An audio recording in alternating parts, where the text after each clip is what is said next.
ಆದರೆ ABC 665 ಮಾಡಿದ್ರಿ. ಇವತ್ತು ಅದು ಸಂಪೂರ್ಣವಾಗಿ ಒಳ ಮೀಸಲಾತಿ ಜಾರಿಯಾಗಿಲ್ಲ. ಅದಕ್ಕೆ ಈ ಬರುವ ಅಧಿವೇಶನದಲ್ಲಿ ಸಾಮಾಜಿಕ ನ್ಯಾಯ ಸಿಕ್ಕಿಲ್ಲ ಅಂತಂತ ಒಂದು ಕೂಗಿದೆ. ರಾಜ್ಯದಂತೆ ನಾವೆಲ್ಲರೂ ಎಲ್ಲ ಸಚಿವರ ಕಚೇರಿ ಪ್ರತಿಭಟನೆ ಮಾಡ್ತೀವಿ. ಅದಕ್ಕೆ ತಾವು ದಯವಿಟ್ಟು ಈ ಮಾದಿಗರ ಸುಮಾರು 30-35 ವರ್ಷದಿಂದ ಹೋರಾಟ ಒಂದು ಹಾಡು ಹಾಡ್ತಾರೆ ಸರ್. ಎಷ್ಟಂತ ಅಳ್ತಿ, ಎಷ್ಟು ದಿನ ಅಳ್ತಿ, ಕಣ್ಣಾಗಿ ಎಸ್ಲಿ. ಇವತ್ತು ನಮ್ಮ ಜೀವನೇ ಮುಡುಪಾಗಿಟ್ಟು ಹೋರಾಟ ಮಾಡಿಕೊಳ್ತಾ ಬಂದಿದ್ದೀವಿ. ನಮಗೆ ನ್ಯಾಯ ಸಿಕ್ಕಿಲ್ಲ. ಆದರೆ ಸಿದ್ದರಾಮಯ್ಯ ಮತ್ತು ತಮ್ಮ ನೇತೃತ್ವದಲ್ಲಿ 6.5% ಆಗಿದೆ. ಅದನ್ನು ಸಂಪೂರ್ಣ ಜಾರಿಯಾಗಬೇಕು ಅಂತಕ್ಕಂಥ ಒಂದು ನಿಟ್ಟಿನಲ್ಲಿ ನಾವು ಮನವಿ ಮಾಡ್ತಾ ಇದ್ದೀವಿ. ಅದಕ್ಕೆ ಇದನ್ನು ಇವತ್ತು ರಾಜ್ಯದಂತೆ ನಾವು ಹೋರಾಟ ಮಾಡ್ತಿದ್ದೀವಿ. ಸಾಮಾಜಿಕವಾಗಿ, ಆರ್ಥಿಕವಾಗಿ ಅತಿ ಹಿಂದುಳಿದಿರ್ತಕ್ಕಂಥ ನಾವು ಇವತ್ತು ಯಾವುದೇ ರೀತಿಯಲ್ಲೂ ನಮಗೆ ನ್ಯಾಯ ಸಿಕ್ಕಿಲ್ಲ ಸರ್. ಆ ನ್ಯಾಯ ಸಿಕ್ಕಿಲ್ಲ. ಆದರೆ ಇವತ್ತು ಕಾಂಗ್ರೆಸ್ ಸರ್ಕಾರದಲ್ಲಿ ನೀವು ನ್ಯಾಯ ಒದಗಿಸ್ಕೊಡ್ತೀರಿ ಅಂತಕ್ಕಂಥ ಒಂದು ಭರವಸೆ ಇಟ್ಕೊಂಡು ನಾವೆಲ್ಲರೂ ಸೇರಿ ಮುಖಂಡರು ಮಾತ್ರ ನಾವು ಇವತ್ತು ಪ್ರತಿಭಟನೆ ಮಾಡ್ತಾಯಿದ್ದೀವಿ. ಅದಕ್ಕೆ ಇವತ್ತು ನೀವು ಸಾಮಾಜಿಕ ಕಳಕಳಿ ಉಳ್ಳವರು ಸನ್ಮಾನ್ಯ ಸಿದ್ದರಾಮಯ್ಯ ಅವರು ದೇವರಾಜ ಆದ ನಂತರ ಒಂದು ಹಿಂದುಳಿದ ಅಲ್ಪಸಂಖ್ಯಾತರ ದಲಿತರ ಪರವಾಗಿ ಹೋರಾಟ ಮಾಡಿರ್ತಕ್ಕಂಥ ಒಬ್ಬ ಧೀಮಂತ ನಾಯಕ ಸಿದ್ದರಾಮಯ್ಯ ಅವರು ಮಾತ್ರ ಮಾಡಿದ್ರೆ ಇದು ಸಾಧ್ಯ ಆಯ್ತದ. ನಿಮ್ಮ ಮಾದಿಗರಿಗೆ ಅನ್ಯಾಯ ಆಗಿದೆ. ಇದನ್ನು ದಯವಿಟ್ಟು ನಿಮ್ಮ ಕೈ ಮುಗಿದು ಪ್ರಾರ್ಥನೆ ಮಾಡ್ತೀವಿ. ಎಲ್ಲ ಕ್ಷೇತ್ರದಲ್ಲಿ ಅನ್ಯಾಯ ಆಗಿದೆ.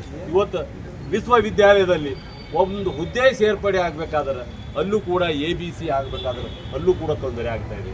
ಇವತ್ತು ಆ ಯೂನಿವರ್ಸಿಟಿಯಲ್ಲಿ ನಮ್ಮವರಿಗೆ ಒಂದು ನೌಕರಿ ಸಹಿತ ಇಲ್ಲ. ಅಲ್ಲಿ ಯಾರಿಗೆ ನೌಕರಿ ಇದೆ, ನಾವು ಯಾವ ಸಮುದಾಯದ ವಿರೋಧ ಇಲ್ಲ ಸರ್. ಯಾವ ಸಮುದಾಯದ ವಿರೋಧ ಇಲ್ಲ. ನಮಗೆ ಒಂದೇ ಬೇಕು. ಒಂದು ಮನೆಯಲ್ಲಿ, ಒಂದು ಕುಟುಂಬದಲ್ಲಿ 4 ಮಂದಿ ಅಣ್ಣ ತಮ್ಮರಿದ್ದಾರೆ. 4 ಮಂದಿಗೆ ತಾಯಿ ತಂದೆ ಏನು ಮಾಡ್ತಾರೆ ಅಂದ್ರೆ ಹಂಚಿ ಕೊಡ್ತಾರೆ. ಆ ಹಂಚಿ ಕೊಡೋದ್ರದಾಗ ತಾರತಮ್ಯ ಆದ್ರೆ ಇವತ್ತು ಸಂವಿಧಾನಬದ್ಧವಾದ ಹಕ್ಕು ಕೇಳ್ತಾ ಇದ್ದೀವಿ ನಾವು. ಈ ದೇಶದಾಗ ಸಂವಿಧಾನಬದ್ಧ ಏನೇ ಹೋರಾಟ ಮಾಡಿದ್ರು ಸಂವಿಧಾನ ಚೌಕಟ್ಟಿನಲ್ಲೇ ಹೋರಾಟ ಮಾಡಿದ್ದೀವಿ. ಇವತ್ತು ನಾವು ಯಾರು ವಿರೋಧ ಧಿಕ್ಕಾರ ಮಾಡ್ತಕ್ಕಂಥ ವ್ಯವಸ್ಥೆ ಇಲ್ಲ ಸರ್. ದಯವಿಟ್ಟು ಈ ಒಂದು ಕಣ್ಣೀರು ಜನಾಂಗದ ಬಹಳಷ್ಟು ತುಳಿತಕ್ಕೊಳಗಾಗಿರ್ತಕ್ಕಂಥ ಈ ಸಮುದಾಯ ಎಲ್ಲ ರಾಜಕೀಯದಾಗ ಇವತ್ತು ನೀವು ನೋಡಿರಬೇಕು. ಹೈದರಾಬಾದ್ ಕರ್ನಾಟಕದಾಗ 8 ಕ್ಷೇತ್ರದಲ್ಲಿ ಮಾದಿಗರಿಗೆ ಸಿಕ್ಕಿಲ್ಲ. ಆದರೂ ಕೂಡ ನಾವು ಇವತ್ತು ಅನ್ಯಾಯ ಆಗಿದೆ. ಹಲವಾರು ರೀತಿಯಿಂದ ಅನ್ಯಾಯ ಆಗಿದೆ. ಯಾವುದಾರ ಅನ್ಯಾಯ ಆಗಿದೆ ಈ ದೇಶದಾಗ ಅಂದ್ರೆ ಮಾದಿಗರಿಗೆ ಮಾತ್ರ ಅನ್ಯಾಯ ಆಗಿದೆ. ಅದಕ್ಕೆ ದಯವಿಟ್ಟು ತಾವು ಸಾಮಾಜಿಕ ಕಳಕಳಿ ಬಸವಣ್ಣ ನಾಡಿನಲ್ಲಿರ್ತಕ್ಕಂಥವ್ರು ತಾವು ಮುಂದಿನ ದಿನದಲ್ಲಿ ಮುಖ್ಯಮಂತ್ರಿ ಆಗತಕ್ಕಂಥವ್ರು, ತಾವು ಈ ರಾಜ್ಯದ ಮುಖ್ಯಮಂತ್ರಿ ಆಗ್ತಕ್ಕಂಥ ಆ ಕನಸನ್ನು ನಾವು ನೋಡ್ಬೋದು. ಭಾಗ್ಯ ಕೊಡಲಿ. ಆದರೆ ಇದರ ಪರವಾಗಿ ನೀವು ಅಸೆಂಬ್ಲಿದಲ್ಲಿ ಮಾತಾಡ್ರಿ ಅಂತ ಇವತ್ತು ಈ ಸಂದರ್ಭದಲ್ಲಿ ಹೇಳಿ ಇವತ್ತು ನಾವು ನಿಮ್ಮ ಮನವಿ ಕೊಡ್ತಾ ಇದ್ದೀವಿ ಸರ್. ಇದು ನೀವು ಮನವಿ ಕೇಳ್ತೀರಿ. ಈ ಜನಗೆ ಕನ್ಯೆ ಆಗಿದೆ. ಈ ಶರಣರ ನಾಡಿನಿಂದ ಒಂದು ಕ್ರಾಂತಿ ಆಗಲಿ ಅಂತಕ್ಕಂಥ ಮಾತು ಈ ಸಂದರ್ಭದಲ್ಲಿ ಹೇಳಕ್ಕೆ ಇಷ್ಟಪಡ್ತೀವಿ ಸರ್. ಇದು ಒಂದು ಮನವಿ ಪತ್ರ ನಾನು ಓದಿ ನಿಮಗೆ ಕೊಡ್ತೀನಿ ಸರ್.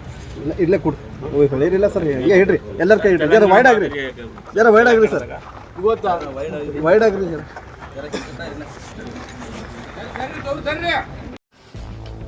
ಗ್ರಾಹಕರ ಸ್ಯಾಟಿಸ್ಫ್ಯಾಕ್ಷನ್ ನಲ್ಲಿ ನಂಬರ್ 1 ತೃಪ್ತಿಕರ ದೈಹಿಕವಾದ ಹುಮ್ನಾಬಾದ್ನ SV TVS ಶೋರೂಮ್ ನಿಮಗಾಗಿ ತರುತ್ತಿದೆ ಹೊಸ ಮಾಡೆಲ್ಗಳ ಹೊಸ ಬೈಕ್ಗಳು. ಇಲ್ಲಿ TVS ನ ಸ್ಪೇರ್ ಪಾರ್ಟ್ಸ್ ಹಾಗೂ ಸರ್ವಿಸ್ ಕೂಡ ಲಭ್ಯ. ಹಾಗಿದ್ರೆ ತಡೆಯಾಕೆ ಹಿಂದೆ ಭೇಟಿ ನೀಡಿ ನಾಗಲಕ್ಷ್ಮಿ ದಾಬಾ ಹತ್ತಿರ ಗುಲ್ಬರ್ಗಾ ರೋಡ್, ಹುಮ್ನಾಬಾದ್. ಹೆಚ್ಚಿನ ಮಾಹಿತಿಗಾಗಿ ಸಂಪರ್ಕಿಸಿ 8494951009.